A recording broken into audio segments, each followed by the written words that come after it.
Hello, in this video I'll show you how to fix Warzone 3 can change loadout issue. Now if you're facing the issue, the first thing that you have to do is just simply go to your weapon section and in your loadouts, just simply go to your loadout settings, click on select right over here, and in any one of your custom loadout, if you have any cold-blooded perk, just simply remove them because that often causes some type of issue in your loadouts that will not let you pick that particular loadout. So just simply remove that particular perk and you should be good to go. Now, there are a few more settings that you can try. Like for example, if you're playing in the zombie mode, you can just simply try entering and then just simply leaving the zombie mode lobby. So just simply click on start match. For example, if you're starting zombie mode, just simply start the match. You wait for it to match with some players. When you will have a team, just simply get out and then redo the process a few more times. And after that, just simply start your own game and then your loadout system should again start working.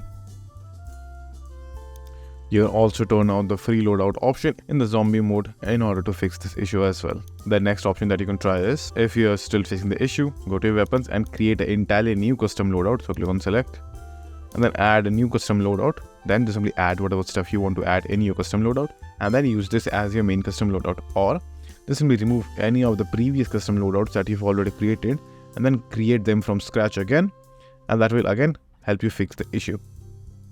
And the last thing that you can do is just simply clear the cache file of your game. So if you're on PC, on Steam, just simply go to your particular launcher and then go to the game file cache setting and then clear the cache file of your particular game. So that's it. And if this video was helpful, please consider subscribing and liking the video.